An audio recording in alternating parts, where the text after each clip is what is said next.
Hello everyone, it's Mark Goodacre here. Welcome to the NT Pod, a podcast all about the New Testament and Christian origins. It's episode 98, and today I'm in conversation with Robyn Walsh.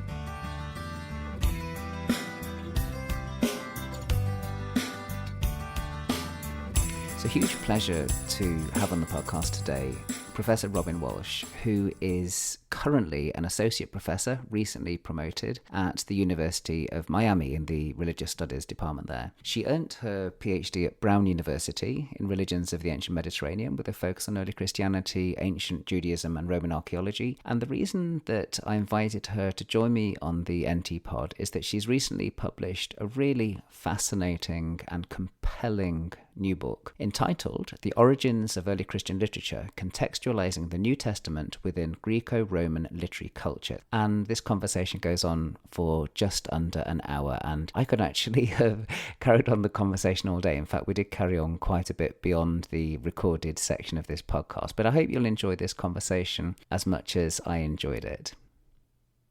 Well, it's a warm welcome to the NT Pod to Professor Robyn Walsh of the Department of Religious Studies at the University of Miami. And the occasion for this conversation is that she's written a wonderful new book called The Origins of Early Christian Literature, Contextualizing the New Testament within Greco-Roman Literary Culture. It's came just out in January, and I think it's wonderful. And so when I read it, I asked Robyn if she would come and join me on the NT Pod, and I'm delighted that she said yes. So a very warm welcome to the podcast, Robyn.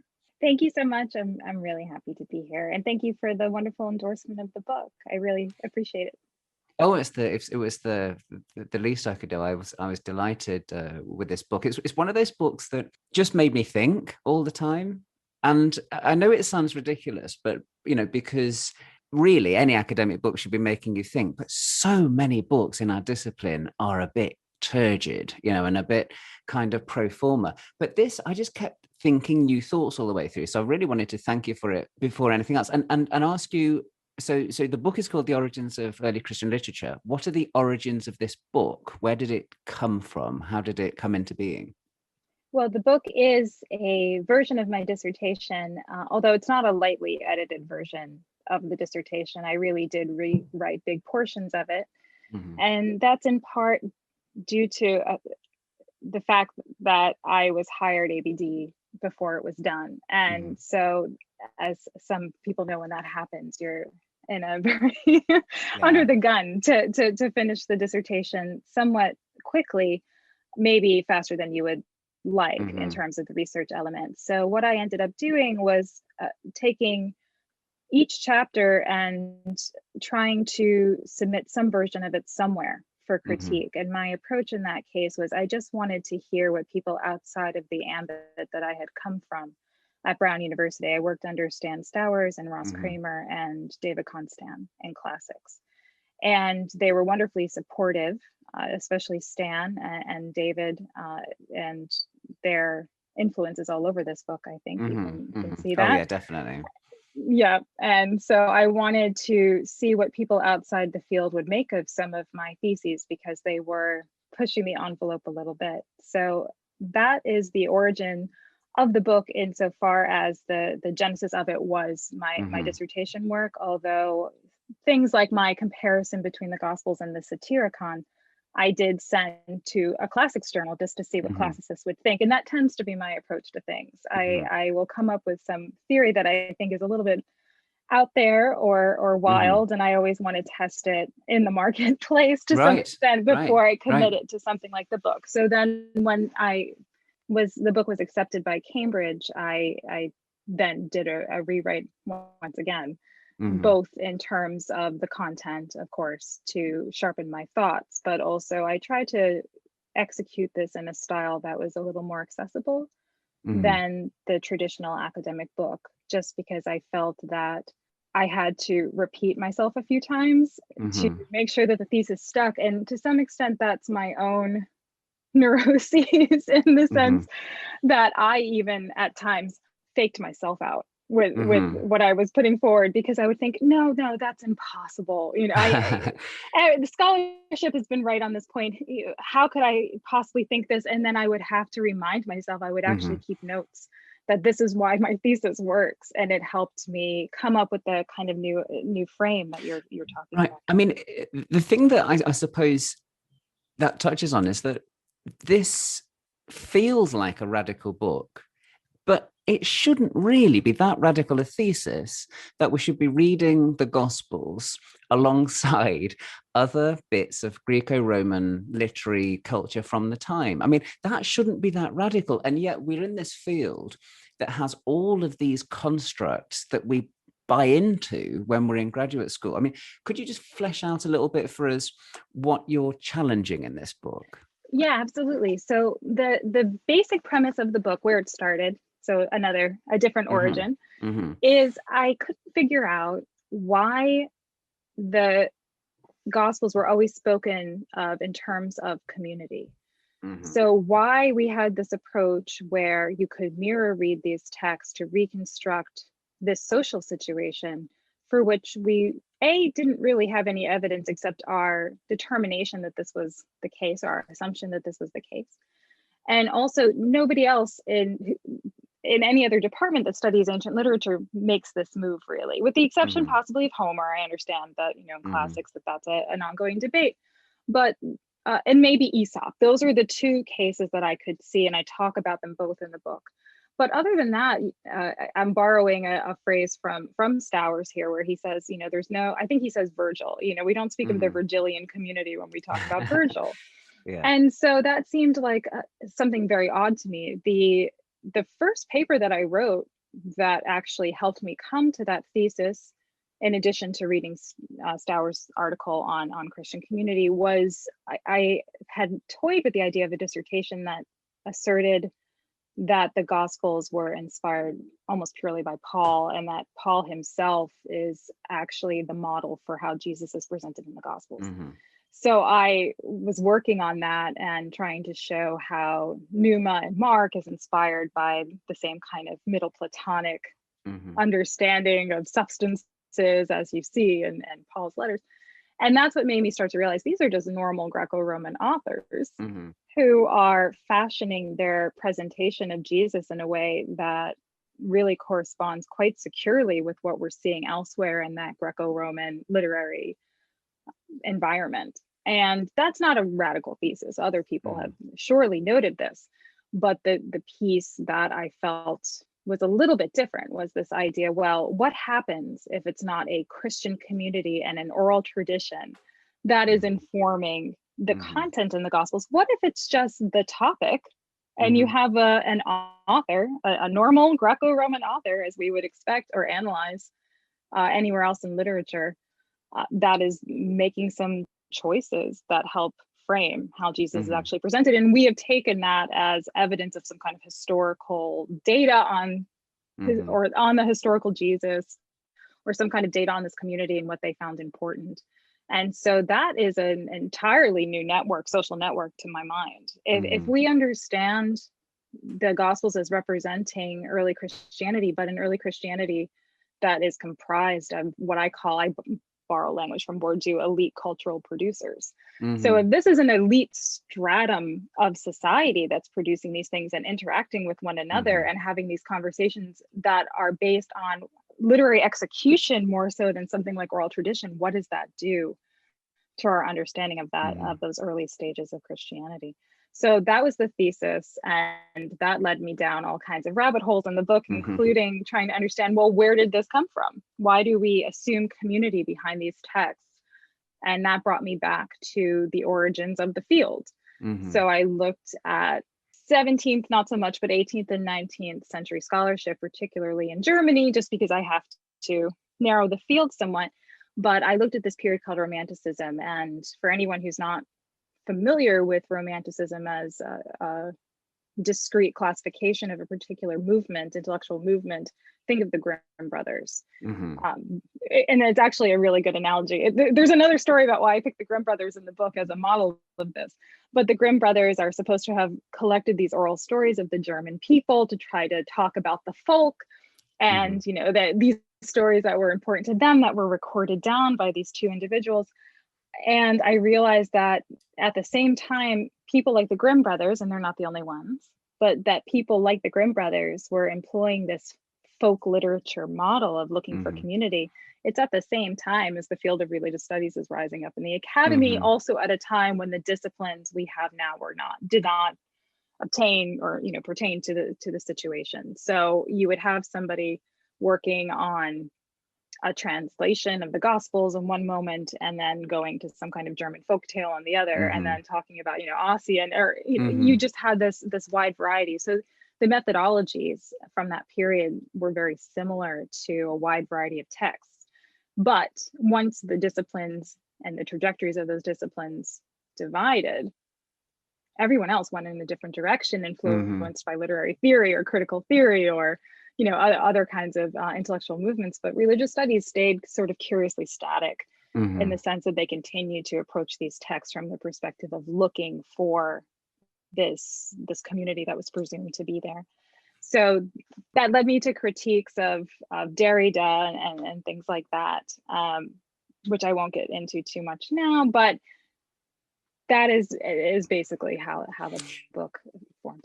Sure, no, that's absolutely fascinating. And the thing, so why did this weird field that we're in, why did it kind of stall in that kind of romantic view of history? I mean, is it you hint in that there's something about the theological / confessional mode within which lots of people in our field work that has actually caused us to get kind of entrenched in a paradigm that's actually quite useful, especially if you want to sort of see these texts as somehow kind of normative and somehow defining of the way that we all ought to be living our lives. I mean, does that explain something of why we've got stuck in this and haven't actually sort of moved forward in the way that some other fields have?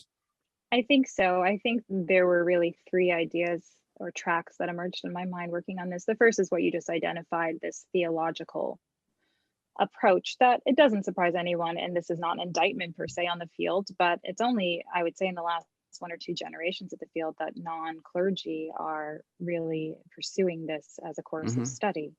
So that there's a presumption that the people that you are reading about are just like you.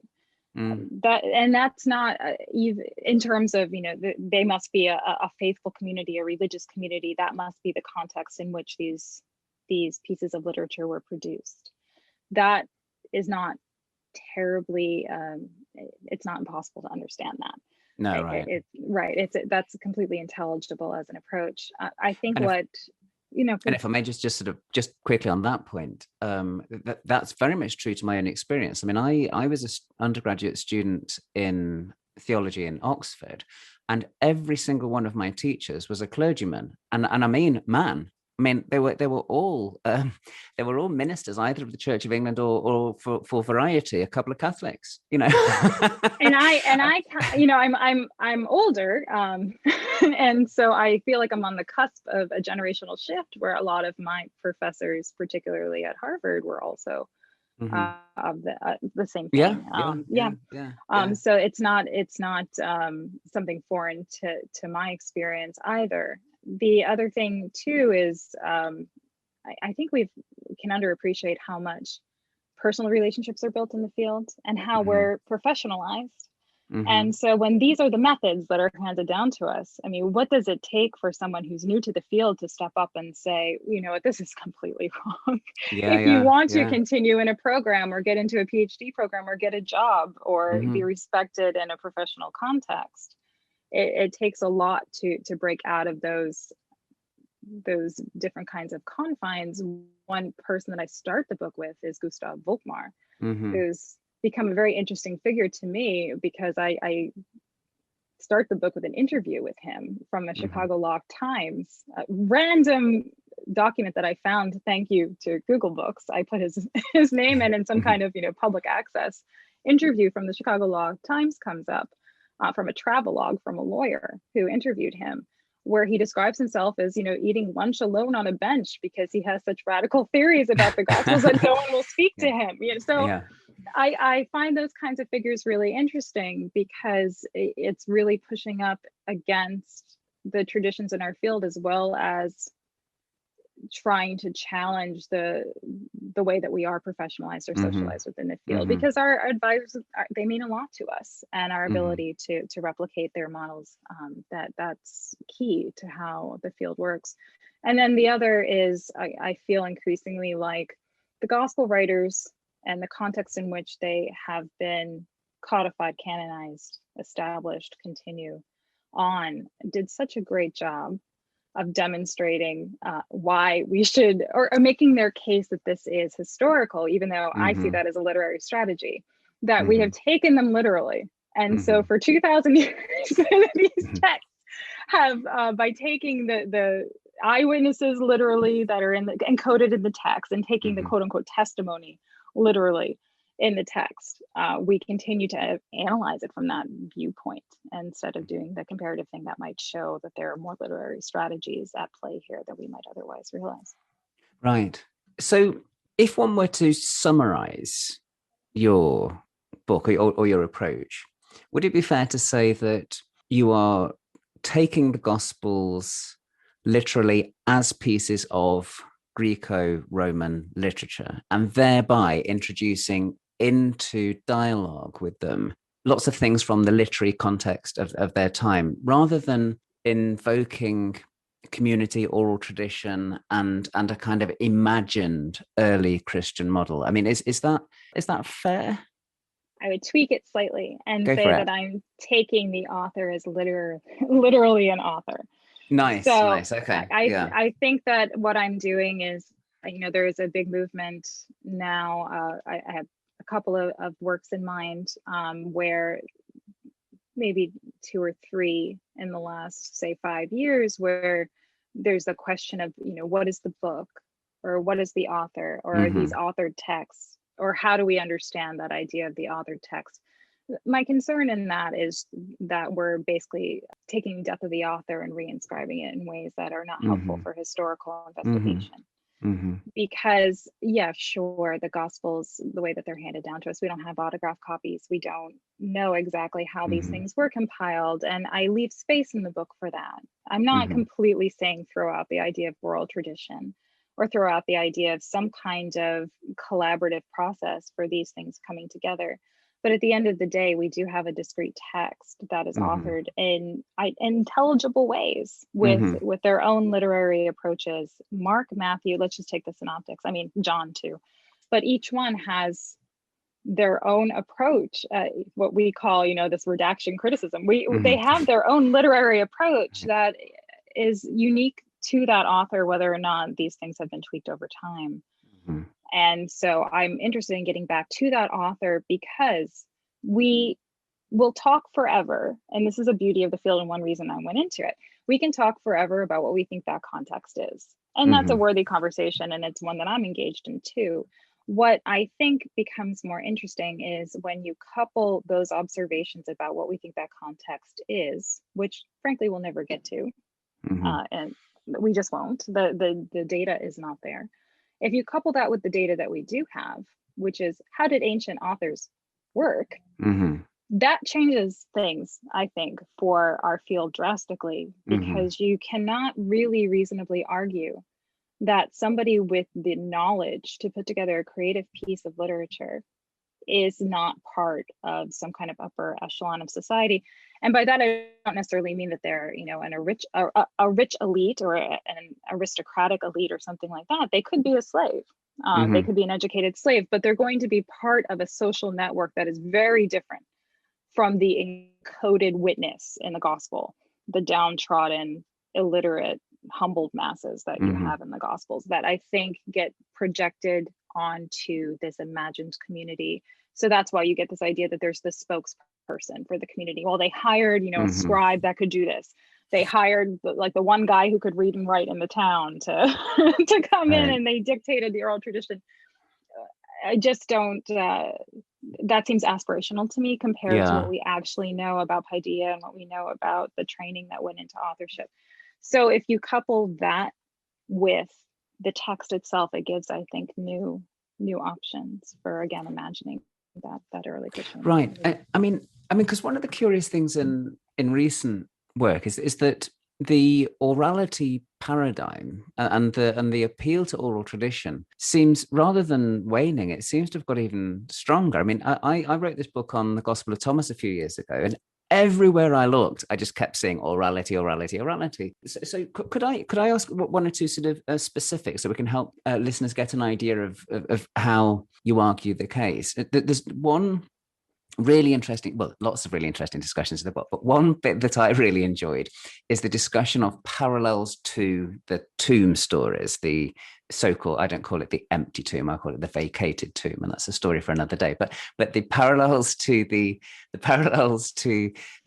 tomb stories in the synoptics are absolutely fascinating, right? I mean, and yet I would guess about 99% of everything that's written about the tomb and resurrection stories in the Gospels is written from a kind of some either apologetic or kind of highly skeptical or whatever kind of perspective, but it's still trying to get at the history, like trying to kind of dig into what actually happened that either A, caused this miraculous event, or B, that caused this myth, to arise. But it's still trying to get somehow behind that event. But it seems to me that what you're doing is you're actually saying, let's look at these as kind of tropes that you find in other examples of Greco-Roman literature. Is that a fair way of putting that? Yes, and I go through and I give something like 30 examples. Right. Where across paradoxography, there's a great story about a young woman who dies, and sort of to get back at her parents, whenever they have a house guest, she'll come as a ghost and seduce the house guest. Until a maid catches her in the act with somebody visiting, and so then they go and roll back the stone of the tomb, and it's empty except for some gifts that one of these paramours gave her during one of these visits. I give another example from the Greek novel of one of the heroes goes into the tomb of his presumed departed beloved, and her body is not there, and he starts screaming to the heavens, oh, you've made her a god. I give other apotheosis stories, and then I also talk about the Satyricon, and this is another story we might talk about separately, but another presumed empty tomb where you have the story of a Roman soldier who's tasked with guarding 3 crucified men to make sure the families don't come in and abscond with the bodies. But instead, he finds a widow weeping in the tomb of her departed husband. He spends 3 days and nights in there drinking with her, and I think the text says partaking in the events that overcome people when they've had a full belly of food and wine. And then a family comes and takes one man off the cross, and so rather than have the Roman soldier punished for this, they take the body of the husband and put him on the cross and leave the tomb empty instead. So there are all these examples of empty tomb. That is a motif, is a literary motif. And so I just argue that rather than, to your point, look for something behind this text that's historical in the Gospels, some kind of historical truth. What if this is how you indicate someone became a god? Their body disappears. That's just what happens. But there are just so many examples of resurrected gods and empty tombs. And it seems to me that even somebody who wanted to do the historical kind of approach to, what first century Jerusalem tombs would look like and all the rest of it, which is something that I'm interested in. Even if you wanted to do that, you would still have to ask the question, it seems to me, of why did these synoptic authors choose to focus on the tomb in that way? You don't have to do that. It's not compulsory. I mean, Paul is able to give a resurrection story in 1 Corinthians 15 without, people at a tomb. I mean, there are choices that the evangelists had about how to tell this story, right? Right, and it's circumscribed by genre to me. It's circumscribed by, okay, so we need to show this guy is a god now. Or I'm playing a little fast and loose. We need to show that this guy has a supernatural status of some kind. How do you do that when you're writing a story? let's look at, XYZ genre. How do we do this in biography and paradoxography and the novel? And this is how you do it. You roll the stone back and the body is gone, and everyone is confused and bewildered by this situation. And so that's exactly what they did. They played to type. So did you find that as you were writing this book that it gave you a fresh appreciation of the evangelists? Because I think, I mean, you can tell me if I'm wrong about this, but I think that you really start admiring the evangelists in your book as they come alive as authors, rather than as these purveyors of an oral tradition to their community. I think that you sort of, I can see you smiling as you tell us what you think they're up to. Is that fair? Yes, I love that you read it that way, because it is something, and I'm increasingly impressed by what they've done almost daily. I mean, you know what it's like to be in this field. I joke with my students, I think I'm like a secular nun. I just think about, I think about these texts and about Jesus all day long. But I'm always working every day on some project, and I'm just blown away. I'm working on Mark right now. And I'm just continually impressed with his use of different motifs. I think that he's more sophisticated than we've given him credit for. And then I start to question is some of the way that he's structured his language. He's often considered this poor executor of Greek, and sort of this, I don't want to say sloppy author, but maybe, he's not rising to the occasion as much as others, because he may be limited by his ability to write in Greek. And there are all kinds of theories, as you know, about why that is. On the other hand, he's writing just like a paradoxographer would write. And so sometimes I go into that kind of comparative mode, and it gives me a fresh appreciation for what I think these authors are trying to accomplish. Or Matthew's use of Stoic concepts, as people like Aaron Roberts has written about. There's so much more to appreciate about how they've employed philosophy, how they've employed different kinds of literary theory or literary approaches and motifs, that I think there's a lot, as I say, work to be done to reevaluate what is going on with how they've approached this literature within their moment, within their literary moment. Do you think that part of the reason we've got into the mess that we have in the field is because of our vexed history with Judaism and Christian supersessionism, insofar as it seems to me, I mean, that if you don't emphasize over and over and over again all the time just how Jewish the Gospels are, and just how Jewish Jesus is, and just how Jewish Paul is, then somehow one's not really properly engaging as a New Testament scholar. And I wondered while I was reading your book whether the reason why we're not looking as much as we should to other Greco-Roman literary products is because we've just allowed ourselves to think of nothing other than how Jewish are the Gospels. And of course, it's silly, really, isn't it, to think that we can't think two things at the same time, that, that they're Greco-Roman literary products that talk about this Jewish character. I mean,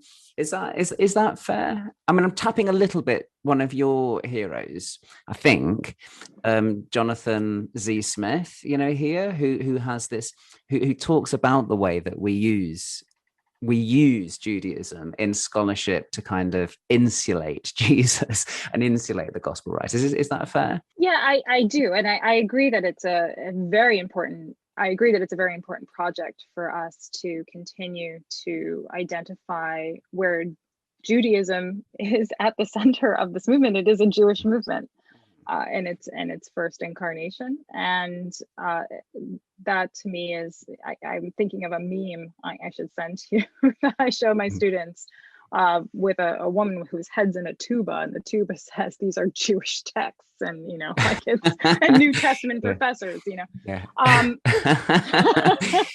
But I emphasize that to my students all the time, that these are Jewish texts, or at the very least, about these Jewish figures, and it's essential for us to keep that in mind.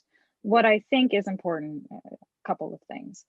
That they're Jewish doesn't mean they're not Greco-Roman. Right. And I think that is a category mistake that we often make. And especially you can see the dissonance between arguing that these are Jewish figures and Jewish texts, but these are Greco-Roman concepts and Greco-Roman literature, but somehow they have to be both at the same time yet divided. That doesn't work. It's what others have called the Hellenistic Judaism divide. And if you corner Judaism off from the rest of the Greco-Roman world, I feel that is doing a disservice to both our analysis, but also to the historical record, in a way that I think it's a good idea for our scholarship to continually challenge that. Because the more we understand Judaism and its role within the broader ancient Mediterranean world, then we can better also understand why Greco-Roman authors in general would have been interested in these subjects. And there have been a lot of works in the last few years that have challenged this, particularly on Paul. I'm thinking of the work of Jennifer Isle, for example, thinking about how divination is central for Paul, or the use of Greco-Roman philosophy is central not only for Paul, but people like Philo, or thinking about the way, Josephus is our only other Pharisee that we have written records for. And look what we have. We have two Pharisees. This is all we have, and one of them is one of our only very few surviving Middle Platonic authors.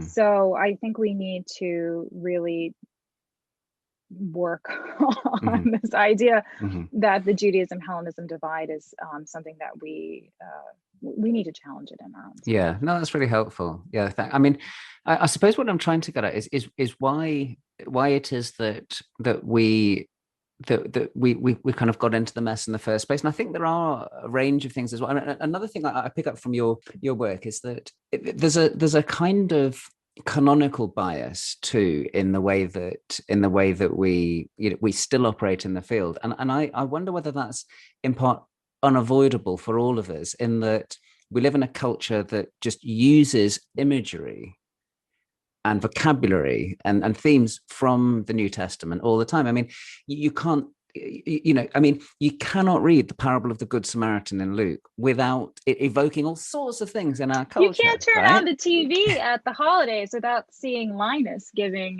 Luke's nativity scene on stage in a Snoopy cartoon. Yeah. One of the things I think that you're very good at doing is you actually manage to generate the otherness of the Gospels again. You manage to get us to a point where we see them as something that's properly distant from us. And that's quite a service, because the sheer familiarity with them, I think, causes us to stop seeing them as being unusual and interesting and fascinating. And why are they saying this? And why? Because we're just trained to see them as in this kind of normative way. So I like the way you regain the otherness. It's almost like you're putting them back in a distant country again, and then we go and visit them, and we see them as foreigners suddenly. And I like that very much. Yeah, that was a challenge. That was really difficult when writing this book. Before we started recording, or maybe it made it into the recording early on, but I mentioned that I had to keep a little piece of paper on my desk, just reminding me that you do not have to read these things in this way, and what happens if you don't, because it's a warm bath. It's a warm bath to read these familiar texts that, I mean, we talked before about coming at this material from a theological perspective. Now, I'm someone who went to Catholic school growing up, was a terrible student. I would love to see my report cards from Sister Yvette on what kind of religious studies student I was. I don't remember particularly understanding as a child, but I was still exposed to these stories. All the time. And so it was only in learning Greek, and I was a classics major, that my classics professor, Nancy Evans, started to say, well, you should learn Koine, you should go read the New Testament. You grew up in Catholic school and you don't know anything about it. You should read these texts. And coming from that perspective, of reading them over again and really to some extent for the first time, but doing so in Greek, I could say to myself, why are we translating this word as spirit? Why aren't we translating this word as church? Why are we translating this word as sin?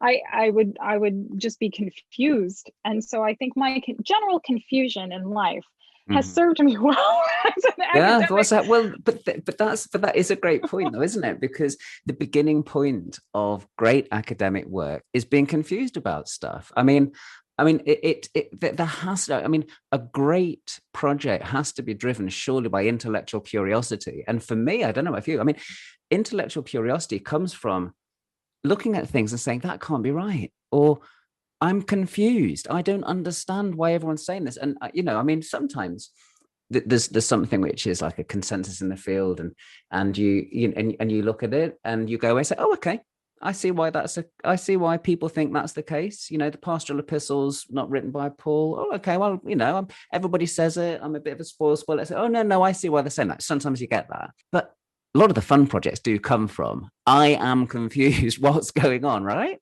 Can I give you an example of that? Go for it, yeah. So I was working at Fondation Hart in Geneva, which is a wonderful place because it's a classics library that you can do a residency in. And the beauty of it is, I know we have the internet and all these databases, but if you need one of the Loeb editions, it's there. It's physically there, and I like the physical books. So I before I had children, I was spend a couple of weeks there at a time. And I remember, I forget why I looked at the Satyricon. I couldn't tell you why, but I started to read it and came across the Trimalchio scene. Probably I was reading John Bodell at the time. That would be my guess, because he's written about this quite a bit.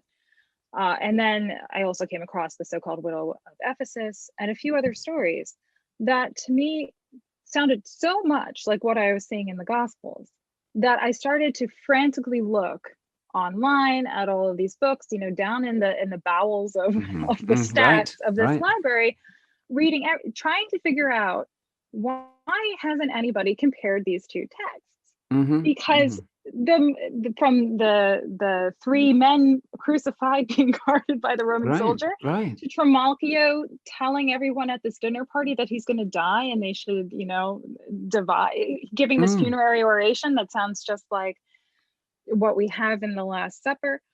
I just couldn't figure out why scholars hadn't compared these two things. And the more I mined these texts, the more of these connections I saw. And then I found the work of Ulrike Roth, who argues that there's a misattribution, that the Satyricon is not Petronius, but actually is a 2nd century text on the basis of some details. And I'll leave people to read these articles, but there are details in the letters of Pliny that appear in the Satyricon in the exact same order. And so she makes a very convincing case that whoever wrote the Satyricon is within Pliny's intellectual circle. The same Pliny who's writing letters to Trajan saying, I've got these Christians. Am I dealing with them properly? Yeah. So all of a sudden I have, when I'm thinking about, alternative intellectual networks for the gospel authors, I not only have the Satyricon, which has all of these motifs we find in the Gospels, in conversation with a man writing to Trajan about Christians. And then in the Gospels, the same motifs appearing, literary motifs appearing. It opens up all these possibilities. Are the Gospels reading the Satyricon? Is the author of the Satyricon satirizing the Gospels? Is there some kind of intellectual circle here that we haven't explored? So that's exactly the kind of, once you can break yourself out of these structures and you start to see these kinds of comparisons, it can be exciting. But very much so. To answer the question of why hadn't anybody compared them, there were a lot of people who said, like, hey, these are pretty similar, but no. Yeah. It couldn't be. And so I kept, thinking, what's wrong with this? What am I missing? And back to what we were talking about earlier, this is why I tend to send my work off. So I wrote the piece comparing the two and sent it to Classical Quarterly, because I thought, some classicist is going to put me in my place. Classicist they're going to reject me. They're going to open that up and I'm going to get a rejection 3 days later, because I have to be missing something here. So if you can come from a fresh perspective, I think we have a lot of work to do. No, absolutely. So it's early days for the book. It's only been out a few weeks, and I'm one of the lucky early readers. But how do you think? Because there's something terrifying. I don't know if you're like this, but there's something terrifying about putting our work out there for other people actually to look at. And I'm always like, you're terrified. Like when you finally get a review, you're kind of looking at it through your fingers because you don't quite want to see what. How do you think the book is going to be received? Obviously, you've got some fantastic endorsements there, and lots of Including people yours I've talked to. truly. Oh, well, so it's very nice. I It mean, was or my you, yes. absolutely my pleasure. But how do you? Let me ask this, because one of the hardest things about being a scholar, and let's face it, it's a wonderful life, but one of the hardest things is people misunderstanding or misrepresenting us, or feeling that they've done that. And I sometimes try to think to myself, how could I be misunderstood here? And how can I ward that up? How do you think that people will receive this book that aren't the sort of Laura Well, Nasrallahs and I have a Candida Mosses wonderful of this preview world? from reader two. Like everyone has a reader two, right? So I had a wonderful preview from reader two Okay. of how one might misunderstand Oh, okay. the Okay. book. Yes, I think I made some moves to help mitigate this kind of reading. But Hmm. I think one reading people might bring to this, especially out of frustration, would be, well, you're just replacing one community for another. You're just taking, you're saying, okay, so it's not the Christian community, it's writing communities, but you're still having a community. So what's all this business about critiquing community? Hmm.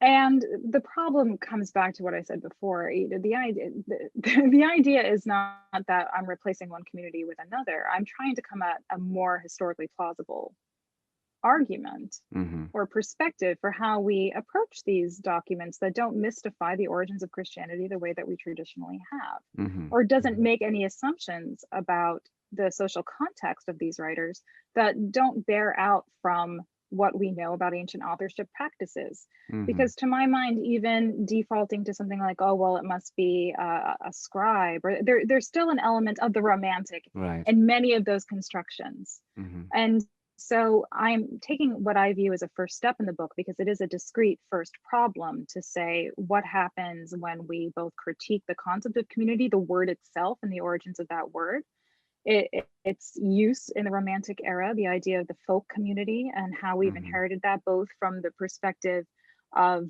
methodology in the field, but also theology in the field, and the Hmm. ways that those have been curiously persistent for us. That's what I get into in chapter 2. So I think if you are frustrated by this idea that Hmm.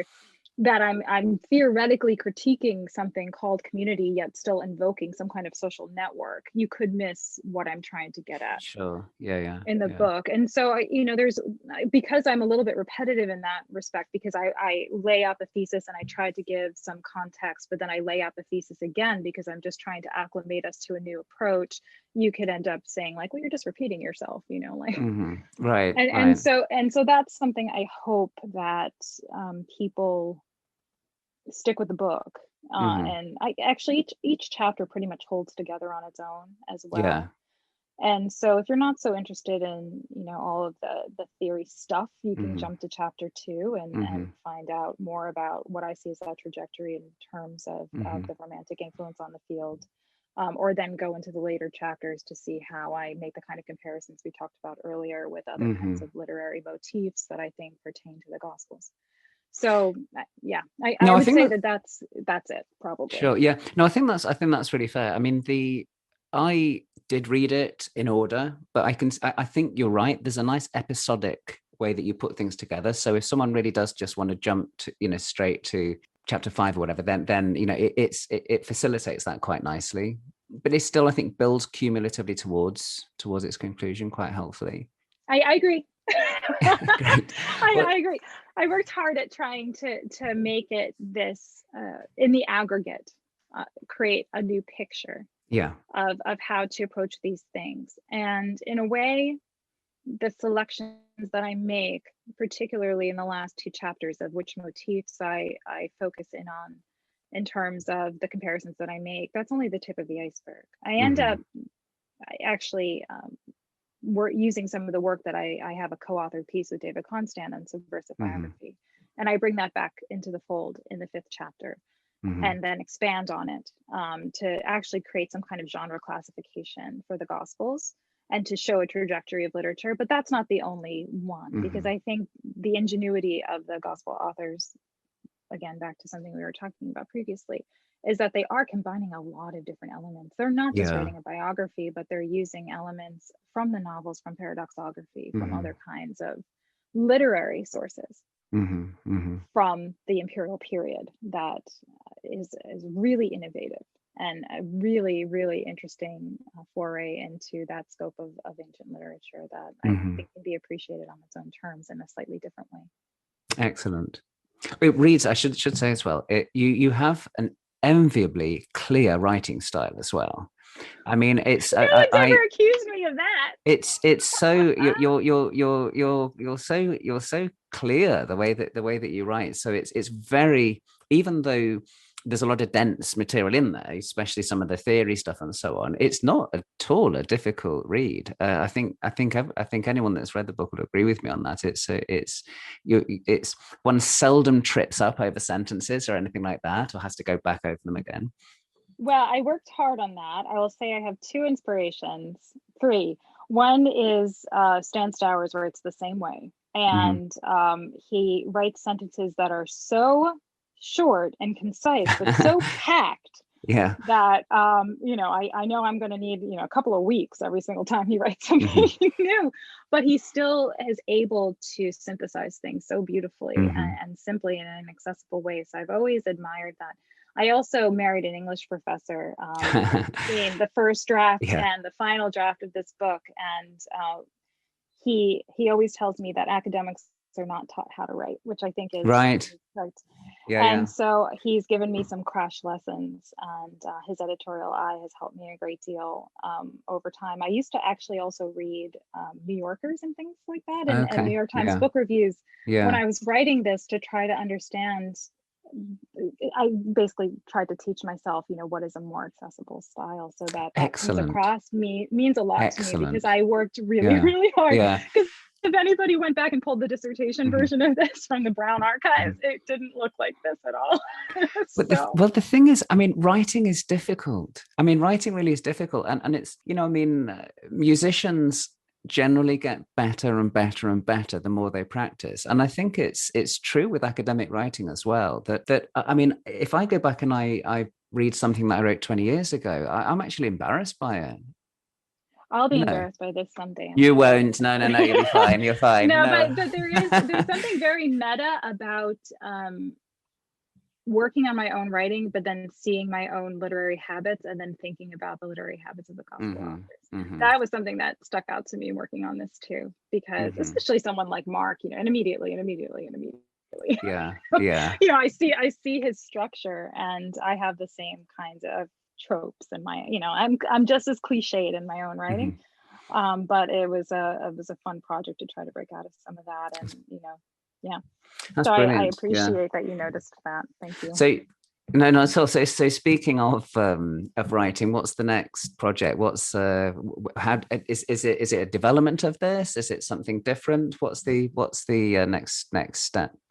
Well, it started as a way to branch off of this project. There was a section in this book that I cut that was about imperial captive literature, is what I called it. And I was trying to look at why an imperial author would be interested in the subject of Jewish religion, with Judaism without the temple.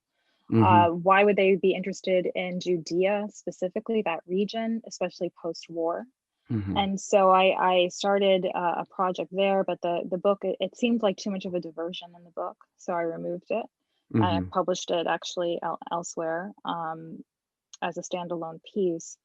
But what I thought was there really wasn't room or space in this book to get into, okay, so I've established that these are normal Greco-Roman authors within their own kind of literary network, but who the heck were these guys? Right. I never really got to that piece. And so I felt that a sequel to this book would necessarily include trying to get a little bit more at well, who do I imagine these people are? I do one imaginative exercise at the end of one of the chapters. I think it was at the end of chapter 3, where I'm like, so imagine the guy sitting at his desk. And I assume these are men. I don't mean to say guys flippantly, but most likely these were men, given statistics in the ancient world. What did they have at their disposal to write their gospels? So I wanted to see, is there more that I can discover about these networks that I've posited along the lines of what I described in terms of the Satyricon and Pliny and the Gospels, right? What's been untapped? What haven't I explored? So a little bit of network theory as well. So I have a book that I'm working on called Popularizing Jesus. What it's become is more trying to figure out who not only produced this literature, but who was it actually trying to appeal to, if you don't imagine it's for that Christian community. And what I'm working on right now is the thesis that it's actually, you'll forgive me for saying this, but it's kind of bougie lit for the imperial period. That it seems like it's kind of hitting on, these popular tropes in a way that they're aware of Virgil, they're aware of high literacy, the highest forms, or the ideal. I use Bourdieu for that too. In the first book, this idea that there's this pole of in a grand scale of where literature, the highest literature that you can aspire to is someone like a Virgil, highest education, highest style. They're not really aspiring to that per se, it seems, the Gospels. They're doing something a little bit different.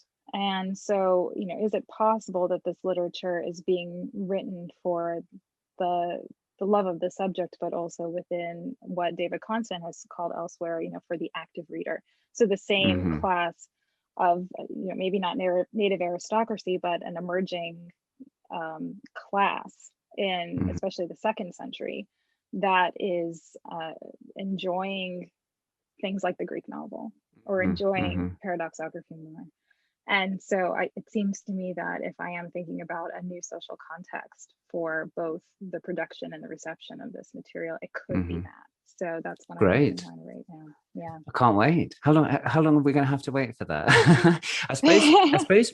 But the thing is, though, you've alluded to the fact you shared material with different people, and you've bounced off different people. I mean, that itself is a little like the ancient authors that you're talking about. I mean, they didn't just. I mean, Luke, I assume, doesn't just do that thing in one sitting and then is out there and is no, that's how publication works. Yeah, I assume there's a ton of feedback, and then he goes back and he has he gets going on a second draft. I mean, so we'll hear some of this in the coming months and years, I suppose.